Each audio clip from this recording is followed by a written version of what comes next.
Hello, everyone. This is Curtis Wright, president of the Chicago Map Society. Unfortunately, due to my recording error, we lost the original introduction to Dr. John Kulczycki's presentation to the Chicago Map Society on February 11th, 2021. He has been kind enough to do a re-recording of the few minutes that we lost, which will then be spliced into the beginning of that original presentation. As a reminder, the following is presented by Professor Emeritus of History at the University of Illinois at Chicago, Dr. John Kulczycki. Dr. Kulczycki's nearly 5 decades of research on East Central European history, particularly that of Poland, and regional nationalism has led to the publication of over 4 dozen articles on the subject. His latest book, Belonging to the Nation, was recently seen on the bookshelf of Annalise Dodds, Shadow Chancellor of the Exchequer, in a BBC interview.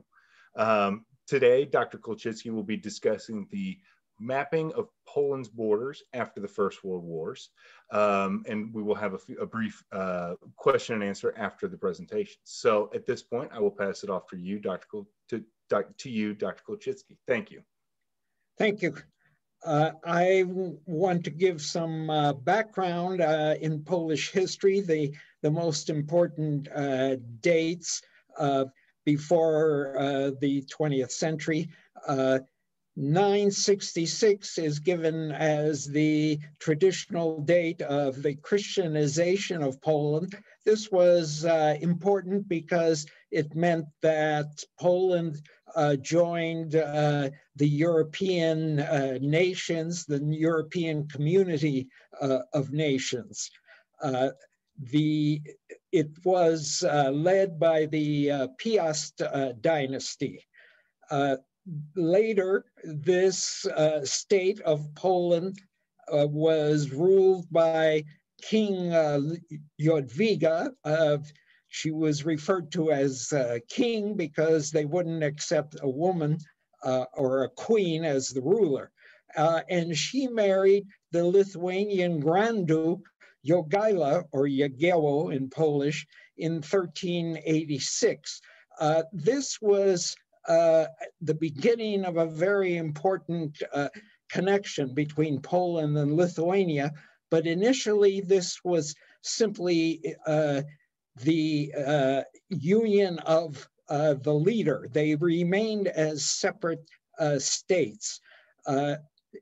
They became a unified state with the Union of Lublin, forming the Polish-Lithuanian Commonwealth in 1569.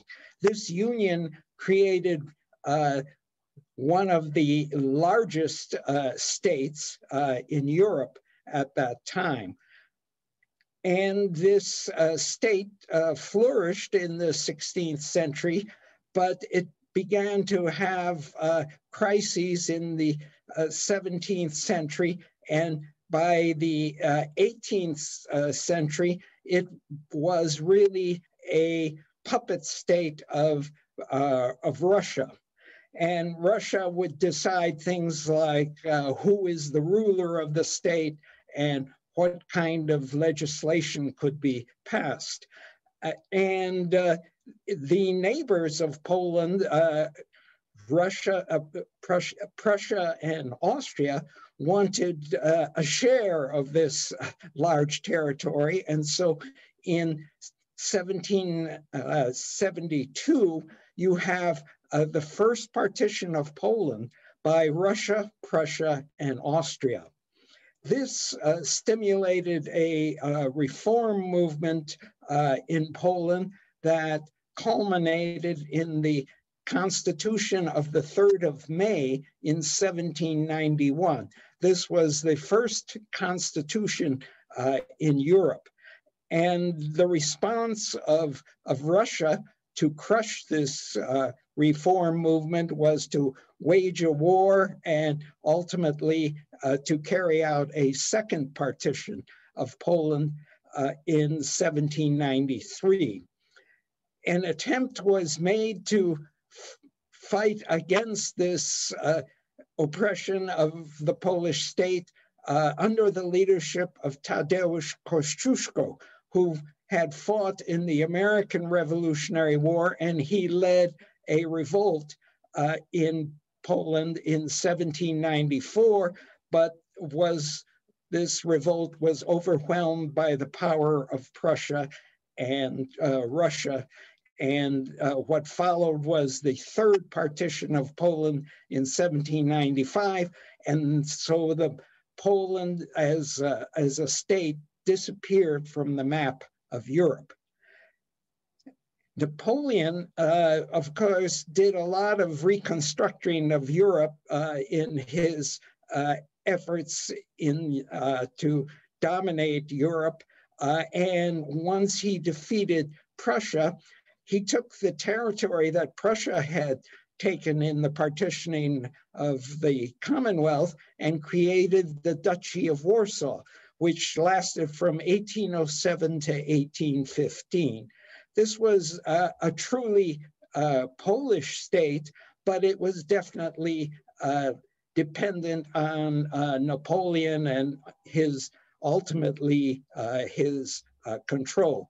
So that when Napoleon was defeated in Europe, then the Duchy of Warsaw came to an end, and the future borders were set at the Congress of Vienna in 1815, and these borders with regard to the Polish territory lasted until 1918.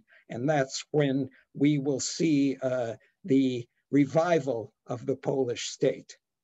It's interesting that the Kingdom of Poland was actually smaller than the Duchy of Warsaw, despite the names that were used. So when we come to 1918, Poland had not existed as an independent state for 123 years. And the question was, how do you form the boundaries for this state? By the way, I neglected to mention that this map and the next one was lent to me by my friend Mark Fountain. I was just able to integrate it into the slideshow today, so it looks a little bit different than the rest of the slides. So here is the next map, which he also lent to me. And the point is that in 1918, how do you decide the borders? Well, the slogan of the time in 1918 was national self-determination. Vladimir Lenin had used that phrase, national self-determination, in 1916 in trying to further the support of the Bolsheviks among national minorities who were oppressed in the Tsarist Empire. And it was taken up by Western leaders, Lloyd George of Great Britain, and also Woodrow Wilson, although apparently Woodrow Wilson never used that phrase, but he followed its basic ideas. So what does national self-determination mean? Many people simply took, how do you decide what the nationality of people are? What are their nationalities? Well, often people simply relied on what language did they speak. And this particular map, which was used during the negotiations of Poland's borders, indicates where the Polish-speaking population had a majority and where the Germans had a majority. So the green area, of course, is the area where the Polish-speaking population dominated. Now, that's really making an assumption to say that if you speak a particular language, you belong to a particular nationality. That in actual practice does not mean national self-determination. The people weren't asked. This is based on statistics gathered by governments, and these governments that ruled over Polish territory were not necessarily objective. So here's a map that shows the shifting borders. The border in dashes is what the borders were eventually decided upon in 1918, and that was the border until after World War II. The other lines to the west indicate in solid lines Poland's present borders. So you can see that the eastern border had almost nothing in common with the pre-war eastern border, and that is also true of the western border. It had practically nothing in common with the pre-war border. Only some areas in the north and much of the south were continued as borders. So this is the major change that occurred between the borders after World War I and after World War II. The shaded area is indicated because that area during World War II, at the very beginning of World War II, after the German invasion of Poland in 1939, this shaded area was incorporated into the German state. It wasn't ruled as an occupied territory. In theory, it was ruled as part of Germany, so that the German occupation was in two parts, the shaded area and the area to the east of the shaded area. So here are some of the important dates in deciding the borders. Polish independence was declared on November 11th, 1918, but none of the borders were decided at that point. And the eastern borders were decided largely in the course of conflict. The earliest conflict was in the southern part, where there was a large Ukrainian population, and there was a Ukrainian national movement that was striving for independence. And so a Polish-Ukrainian war was fought in which the Poles were successful, and so that this large area of Ukrainian population came under Polish rule. In addition, part of the Ukrainian population came under Soviet rule. You have the creation of a Ukrainian Soviet Socialist Republic. So the Ukraine was divided between Poland and the Soviet Union, and largely because of military conflict. You also have a Polish-Soviet war over this huge territory to the east that had been part of the Polish-Lithuanian Commonwealth. It's estimated that about in this eastern area, about 40% of the population was Polish, but it was a very mixed area.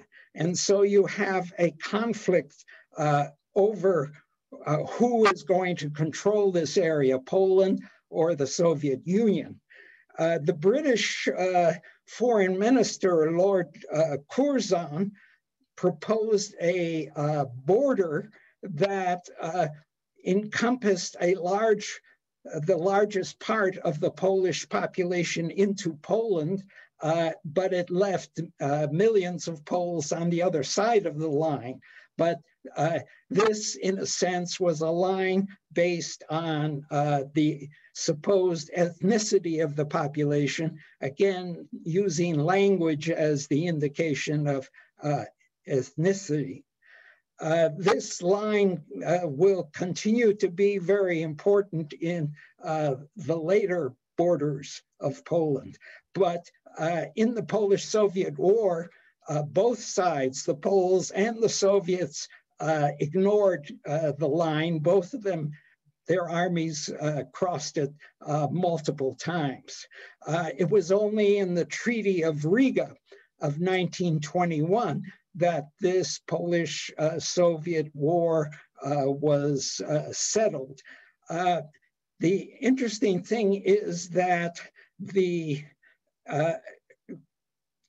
territory that Poland gained in the Treaty of Riga was included territory east of the Curzon line. So in the end, the Polish government got more territory than Lord Curzon thought they should. Another conflict was with Czechoslovakia. There was a part of Austrian Silesia that was inhabited by both Polish-speaking and Czech-speaking population. Initially, the local councils, the regional councils in the area came to an agreement to divide the predominantly Czech area from the predominantly Polish area, but this did not sit well with the Czechoslovak government. And so while Poland was involved in the Polish-Soviet War, they sent troops into the area and took a part of this territory that included a Polish majority. In 1938, when Czechoslovakia was being partitioned, one could say, by Nazi Germany, the Polish military took the opportunity to take back the territory that was inhabited by Polish population. So that was in 1938. So that territory went back and forth. The Treaty of Versailles, of course, was the most important treaty regarding Poland's borders.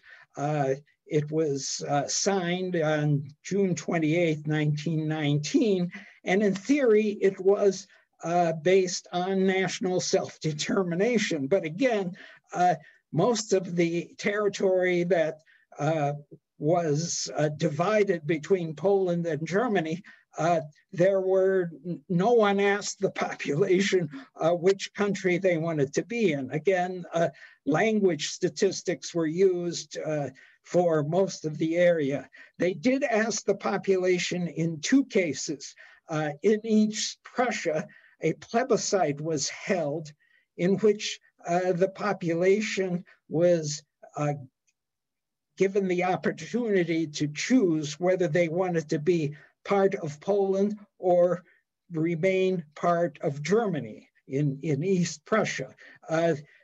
It's an interesting conflict there concerning this plebiscite, because a large part of the population there spoke a dialect of Polish. They were known as the Mazurian population. And they spoke a dialect of Polish, and so the expectation was that they would choose Poland. But the territory had been under German rule for over 600 years. And also, perhaps the most important, or probably the most important factor, was that this Mazurian population was Protestant, as opposed to Catholicism, which was the dominant and is the dominant religion in Poland. So there was a real conflict of identity in this case. And so these people, the vast majority of the Missourians, chose to remain in Germany. The other plebiscite that was held in this territory, this conflict between Poland and Germany, was in Silesia. Before the plebiscite was held, some Polish paramilitary organized uprisings twice before the plebiscite to try and force the Allies to grant this territory to Poland. Then the plebiscite was held, and the plebiscite had a very tricky result. Something like 51% voted for Germany, but you couldn't give the whole territory to Germany because there were many parts that were overwhelmingly Polish. In fact, the integration was so great that it would be difficult to separate Poles from Germans.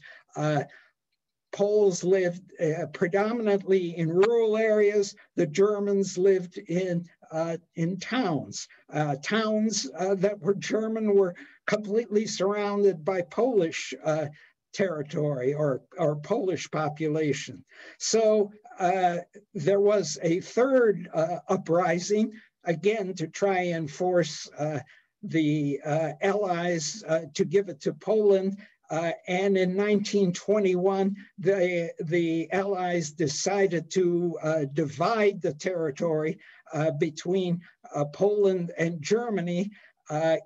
In the end, Poland got a lot of the industrial area, and this was deeply resented by Germany and was part of the resentment, the overall resentment of the Treaty of Versailles on the part of Germany.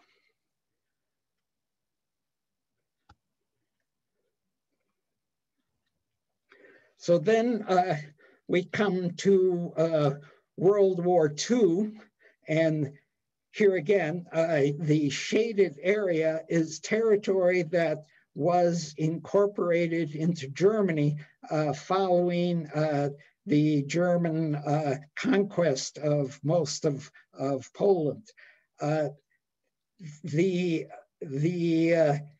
Most of this territory had been part of the Commonwealth that Prussia had ruled, although there were some parts of it that had been part of the territory that Russia had ruled. So this, in theory, was invoking the historic claims of Germany to this territory, but ethnically it was predominantly Polish if you use language as the norm for deciding ethnicity.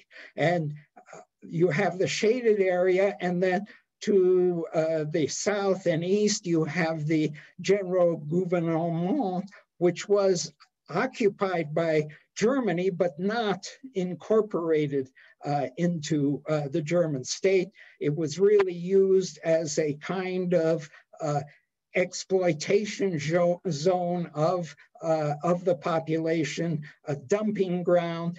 Many of the Poles and the Jews who survived were simply forced into the general government.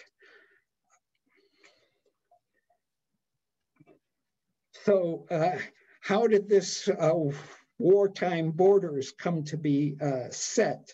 Well, you have the famous German-Soviet non-aggression pact known as the Molotov-Ribbentrop Pact of August 1939, which shocked the world because until this point, publicly, Nazi Germany and Communist Russia were hostile to each other. But meanwhile, they had secret negotiations, and they signed this pact in August 1939, in which there was a secret agreement within the pact that was not publicly known that divided Eastern Europe into areas of influence with Germany and the Soviet Union dividing Poland between them. This enabled Nazi Germany to invade Poland without having to be concerned about the Soviet Union interfering in the German invasion. And they, as a result of this invasion, they incorporated Western Poland and created this general occupation area known as the General Gouvernement. The Soviets followed in September 1939, September 17th, and they incorporated the eastern part of Poland. Then, just shortly thereafter, on September 28th, a new agreement was reached between Germany and the Soviet Union, redrawing the border. And what's interesting here is that the Soviets gave up part of the territory that they had originally occupied on September 17th, and they took as the new Soviet border a line that was very close to the Curzon line that had been recommended in 1918 by the British foreign minister. And this treaty is often not mentioned after people often just focus on the Molotov-Ribbentrop Pact.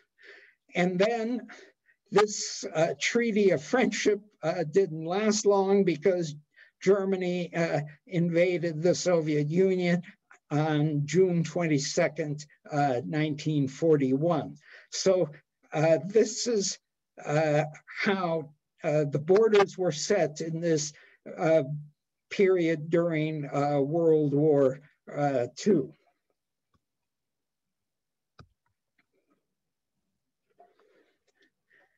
Now here you have the current borders of Poland. The shaded area is territory that was not part of pre-war Poland, but was part of pre-war Germany. What happened is that, and we will discuss this when we see the dates, that Poland was given this territory in compensation for its losses to the east. And the eastern border follows pretty closely the Curzon line that I've already referred to, so that this, in theory, was a ethnic border, but not entirely. It still left millions of Poles in the Soviet Union. So after the war, and in fact, during the war, the Soviets maintained their claims to eastern Poland that they occupied during the war in cooperation with Nazi Germany. And they refused to give up this territory, and the Western Allies were forced in the position that if they wanted the Soviets to support the war effort against Nazi Germany and to cooperate in this war effort, that they would have to accept the Soviet claims. And in fact, as early as August 1943, the British Foreign Minister Eden and the American Secretary of State Hull agreed that the Soviet Union should have the Curzon line as its western border with Poland. And the US and Britain agreed to this at Tehran in November 1943, and again at Yalta in February 1945. People often focus on Yalta, but by that point, it had already been accepted. Now, so that settled the eastern border on the insistence of Joseph Stalin.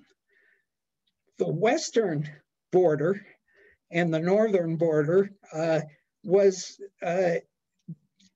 decided in part as compensation. This German territory that came under Polish rule as compensation for the loss in the east, although the losses in the east were much larger than this territory that was gained from Germany.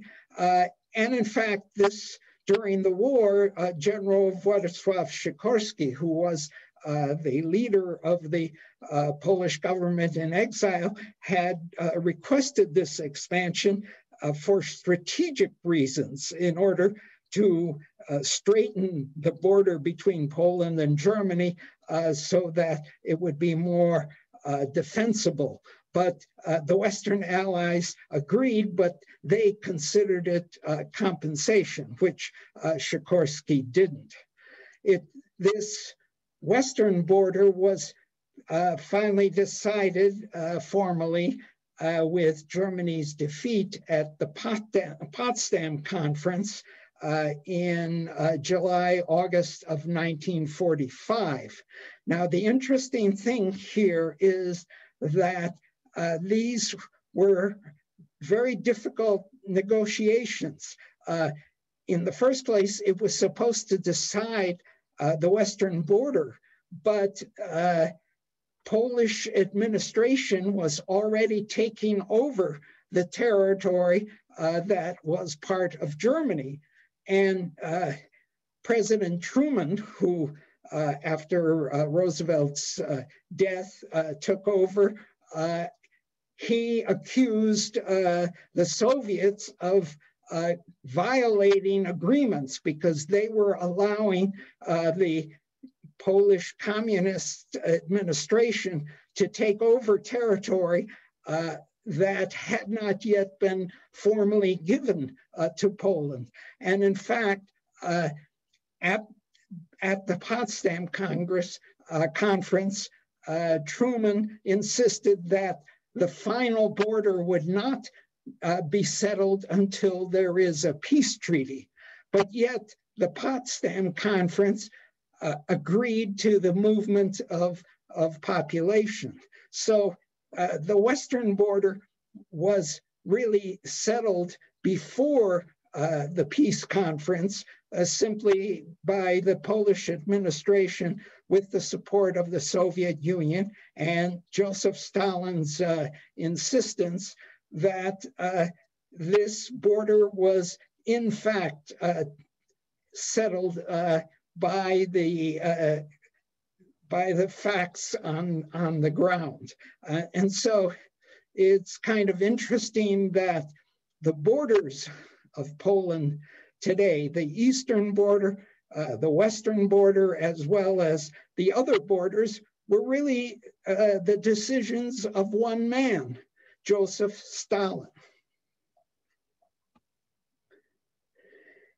Now, this change in the geography of Poland had great effects on the population of Poland. Again, if you use language as the mark of ethnicity, although they were beginning to take census in which the nationality was could be expressed. So interwar Poland was 68.9% ethnically Polish. So almost a third of the Polish population, almost a third of the population of interwar Poland was not ethnically Polish. The largest group were the Ukrainians, forming 13.9% of the population, and the Jewish population was about 10%. The current population, according to the census of 2011, it was 97.1% ethnically Polish, 2.2% Silesian, and 0.6% Kashubian, and 0.4% German. The census of 2011 is very interesting because as part of the census, the population could express what was their primary nationality and their secondary nationality. It's kind of interesting that this was done when we think about the fight in the American census over whether ethnicity should be a question that people are asked to answer. Now, how did this enormous change in the ethnicity of the country change? Well, first of all, 90% of the Jewish population perished in the Holocaust. And many of those who did survive, and actually a very large portion of the Jews who survived were Jews who had come under Soviet rule and then were able to leave the Soviet Union and come to post-war Poland, but many of them continued on their journey from Poland to Israel and to Western countries. Polish citizens also left Soviet Eastern Poland that had come under Soviet rule. It's estimated that about 1.5 million citizens left the Soviet Union to come to Poland. So enormous migration, and many of them settled in the territory that came under, that was previously part of Germany. The Ukrainian, Belarusian, and Lithuanian Polish citizens, on the other hand, were forced to migrate to the Soviet republics, the Ukrainian, Belarusian, and Lithuanian Soviet republics. About 500,000 of these Polish citizens were actually forced to go to the Soviet Union, to their respective republics. Germans, on the other hand, were forced to go in the other direction. Something like 6 million Germans who were Polish citizens, as well as Germans who lived in this territory that was taken over by Poland, were forced to leave and go to either East Germany or West Germany. This is a subject that I treat at some length in my book. The interesting thing was that in this territory that was taken over from Germany, the so-called recovered lands, recovered because centuries earlier it had been ruled by the Polish Piast dynasty, but that was centuries earlier. Nevertheless, these historical claims were made, and also there were claims of on ethnic grounds because there were German citizens of Polish origin. And so in this territory of the so-called recovered lands, a process of nationality verification was carried out, where the population living in that territory had to prove that they were Polish in order to remain. And those that were verified as Polish became Polish citizens. This population was known as the natives. And in 1950, they constituted 19.6% of the population in the recovered lands. So not anywhere near a majority. Other German inhabitants were forced to leave, except skilled workers were forced to stay on, and German skilled workers, at least initially, were treated practically as slaves. They were not allowed to leave, and they had to work under very severe conditions. Gradually, their situation was improved, and in the 1950s, many people began to claim that they were German, and they were allowed to leave during the 1950s. So the migration of Germans, or people who claimed to be German, went on for quite a few years. Now, just a few words about Poland today, which is a situation that we're familiar with in our own country. The population is deeply divided. Their most recent presidential election in July 2020 was the closest since the fall of communism in 1989. Andrzej Duda was reelected with 51.03%. He is allied with the ruling Law and Justice Party. His support came mainly from rural areas, eastern regions, voters over 50. He also had the support of the Catholic Church, and he campaigned very publicly against LGBT rights. The opponent was Rafał Trzaskowski, who was the mayor of Warsaw. He got 48.07%.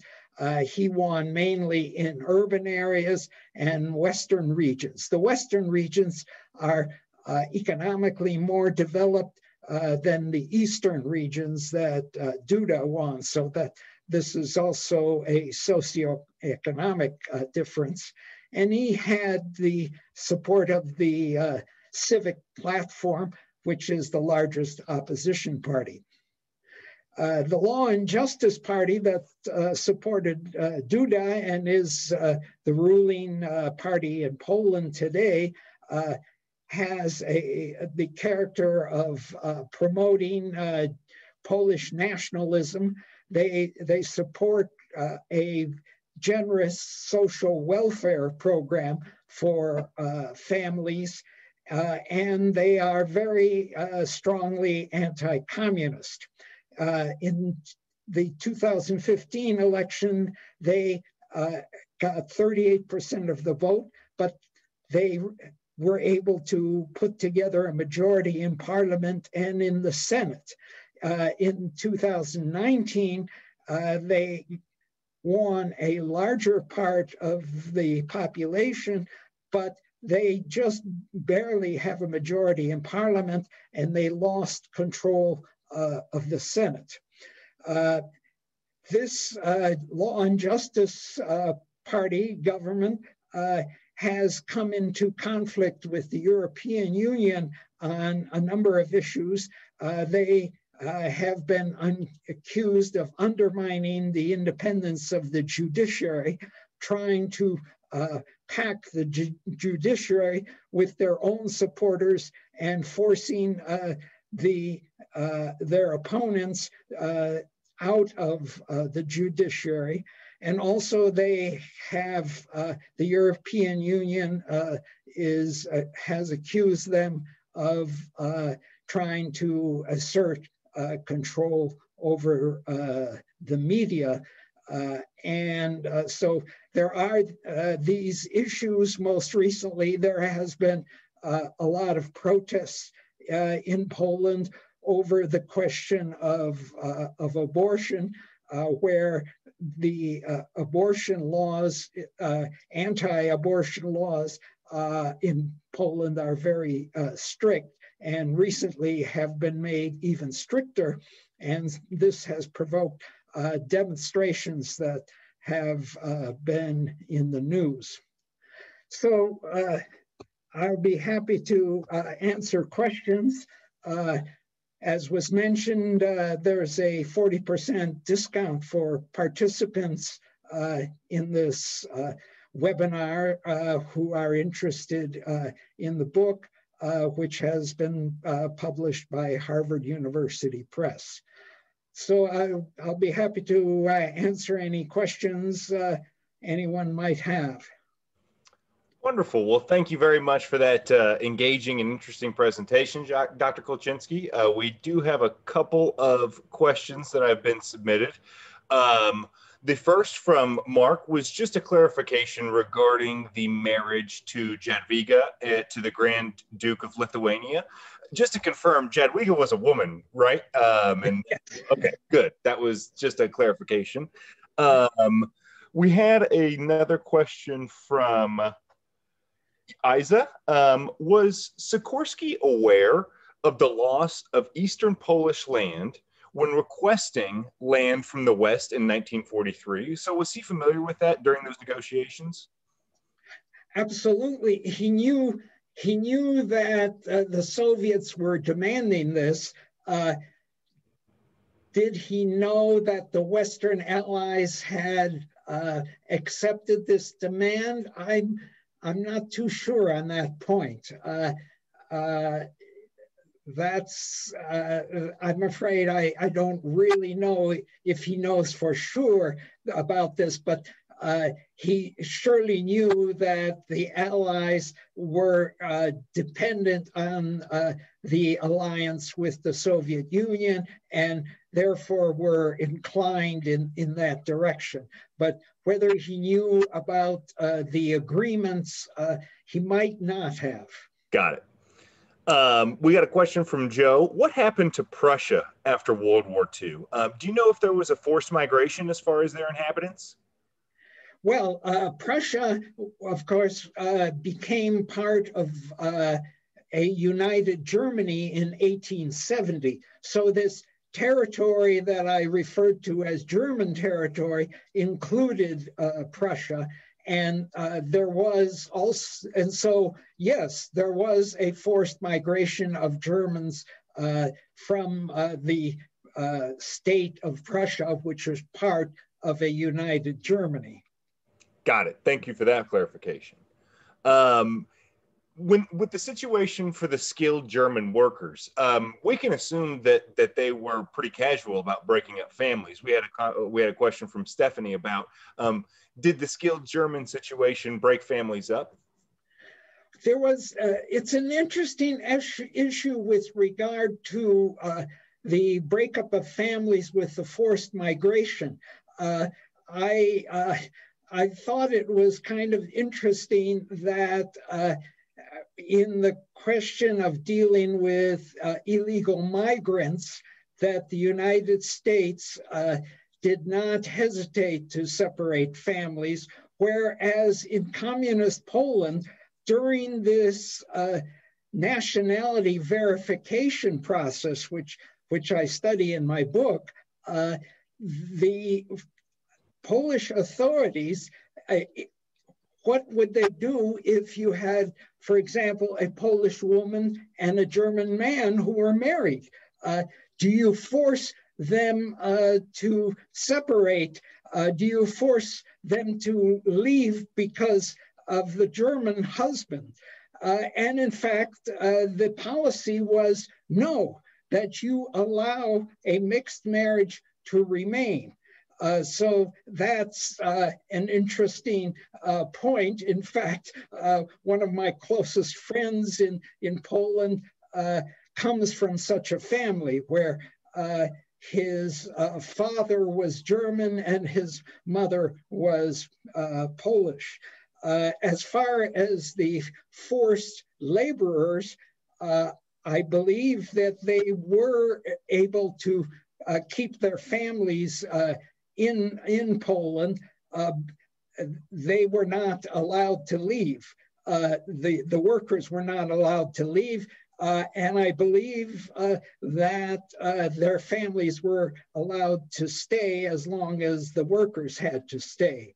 Although I did not focus on that particular question in my research, simply on the basis of how they treated mixed marriages. I assume that that's what they did. That's fascinating. And fortunate for your friend that they didn't break up families. So yes, that's really interesting. We've got a question from Lou. With regards to the recent census, how is Silesian ethnicity reported? Is that ethnic Czech, ethnic German, Polish protest group? It is. People were given the option of Silesian as a nationality, so the choice was there for people to indicate that they identified themselves as Silesian as either their primary loyalty or their secondary loyalty.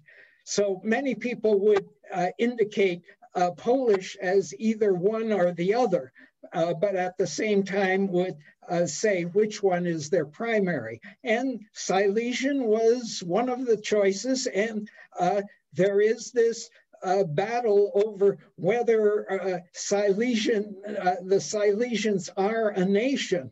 They claim that they are, and in a sense, the census recognizes a Silesian nation.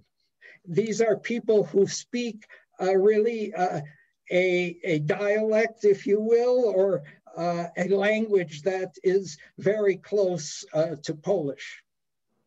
Fascinating. A few questions regarding the relationship, presumably current relationship between Poland and Russia. And again, I'm not familiar, so I apologize, Romuald, if I'm not getting it correct. But we have a question regarding Kaliningrad and regarding like Poland's process of acquisition. The question is, can Poland regain Kaliningrad? And I'm not familiar enough with either to speculate on that further. Well, Kaliningrad was never a part of even historic Poland, but this is a kind of territory that is not directly linked with the Russian state. It has Poland on the south and Lithuania on the east, if I'm picturing my map correctly. So there is no Polish claim to this territory, but it is a kind of unusual territory of Russia outside of the geography of Russia. Gotcha.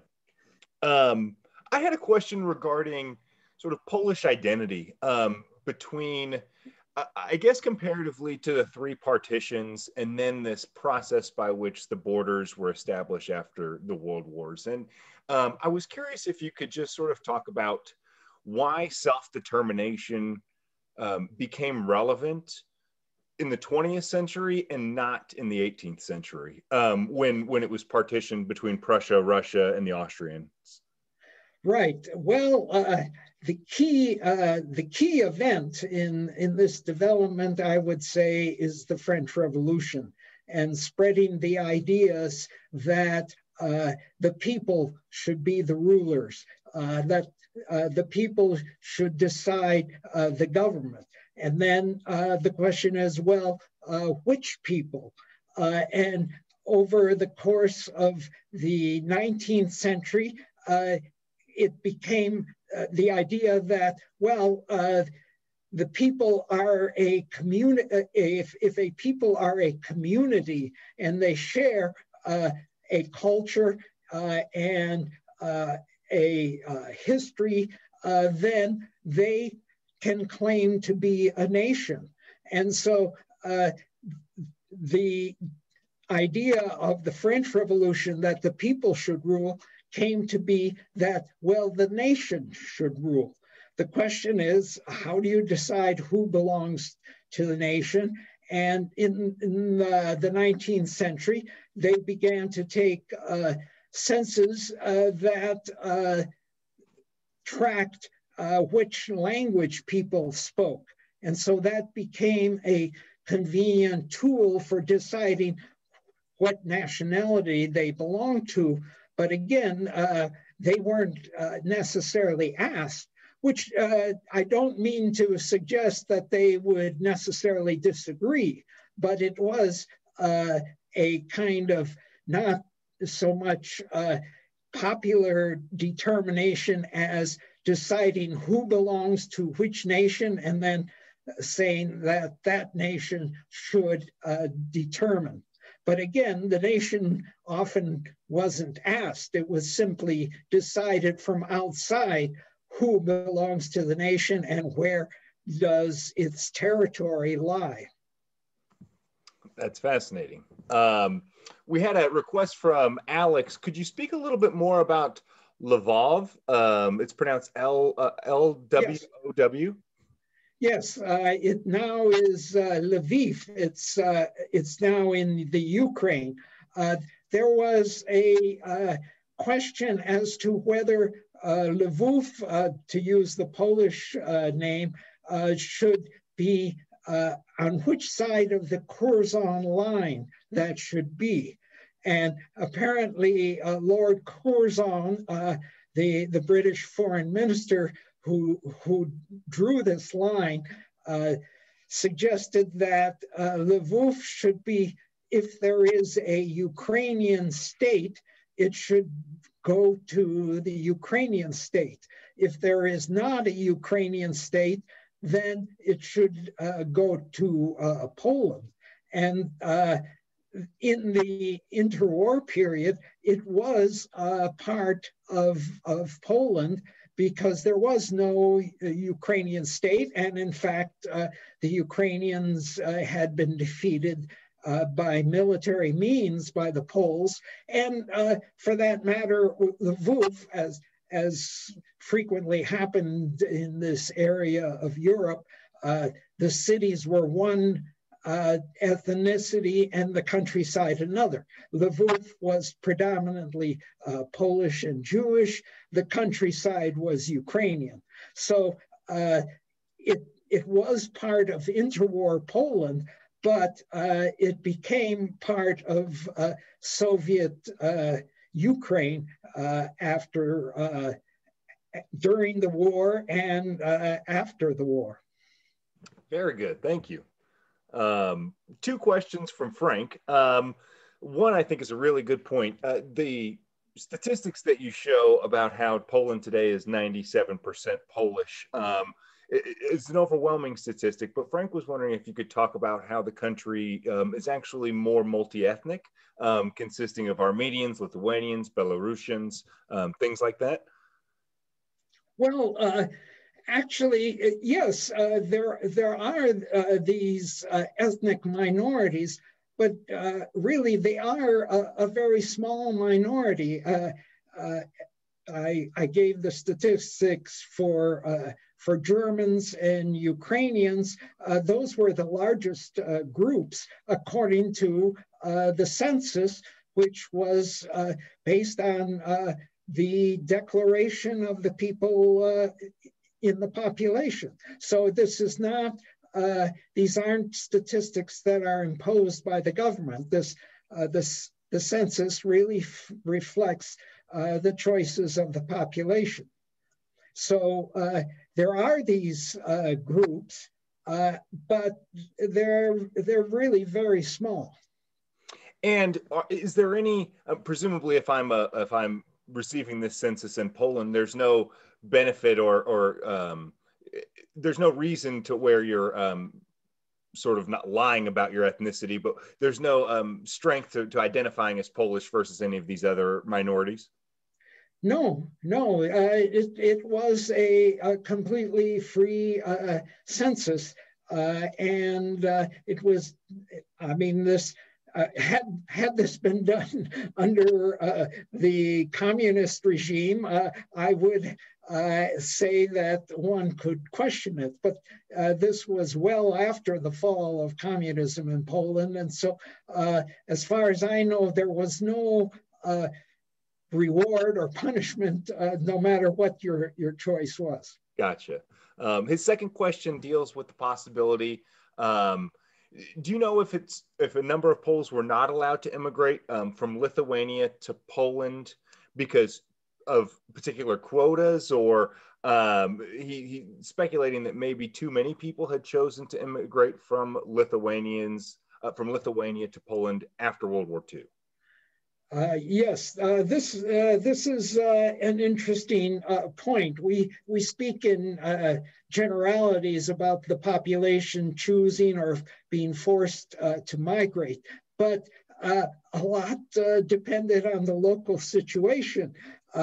If in the Soviet Union you are Polish and you are working on a collective farm, the boss at the collective farm might not let you to leave.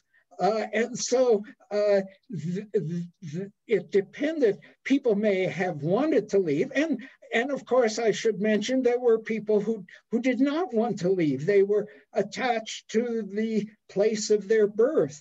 And some people thought, well, maybe it will be Poland again. Why should I leave?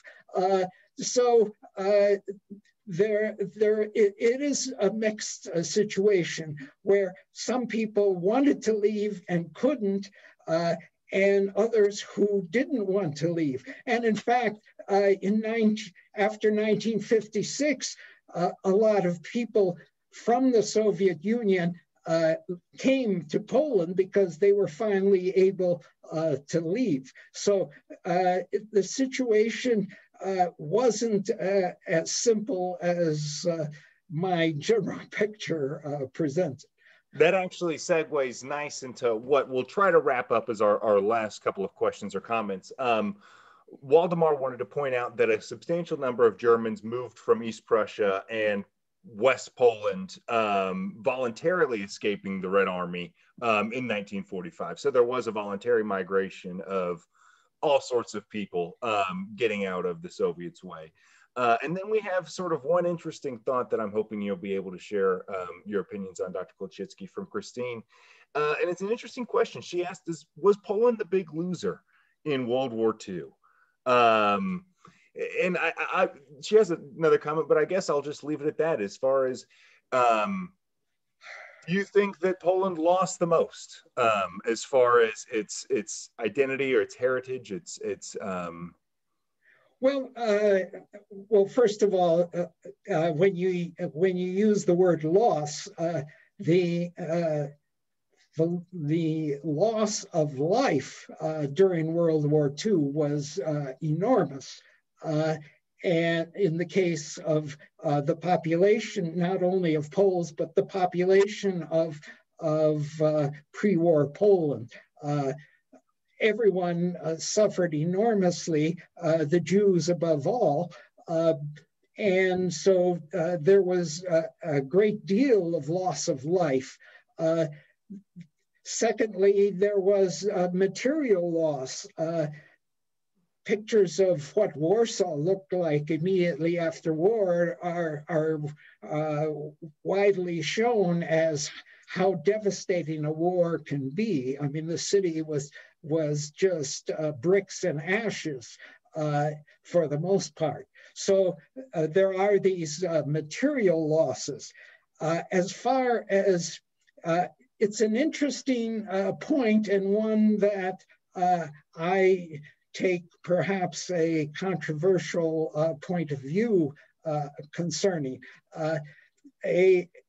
During the 1990s, during the wars, the ethnic wars that occurred in Yugoslavia, a well-known Polish commentator said, thank God we don't have any ethnic minorities to speak of, because we would have ended up like Yugoslavia, killing each other. And he, in saying that, he's ignoring the suffering that went on during these forced migrations, the forced migrations of Germans, the forced migration of Ukrainians to the Soviet Union, the forced migration of Poles from the Soviet Union to Poland, enormous suffering. So this Polish state that, as I suggested, was created really by Joseph Stalin, cost enormously. In the end, is this a good thing? I personally am a multiculturalist. I think the idea that every state should only have one nation is frankly boring. It's a bad idea. I remember in visiting Warsaw in the communist period, there was a Chinese restaurant in Warsaw. The only thing Chinese about the Chinese restaurant was that they served rice. I mean, I'm a person who craves ethnicity, a multi-ethnic atmosphere, and I think a multi-ethnic state is more likely. It's a struggle, but it's a state that is more likely to be tolerant and open. I think a state that has only one ethnic group, one nation, is kind of narrow and not likely to be very broad-minded. Well, we will take that as a little foreshadowing for Poland's future, as well as a reminder that variety is indeed the spice of life. So, Dr. Kulczycki, can't thank you enough for this wonderful and engaging presentation. Really fascinating stuff. If we have folks that have a few other questions, feel free to drop me a line and I'll try to get in touch. As a reminder, Belonging to the Nation is now available for 40% off through March 13th. Through the link that was in the email and also in the chat box. Dr. Kulczycki, anything else that you'd like to share or end on? Well, I just want to thank the Chicago Map Society for hosting this presentation. Thank you very much. Well, thank you. It was a pleasure to have you. And until next time. So thanks again. Okay, goodbye.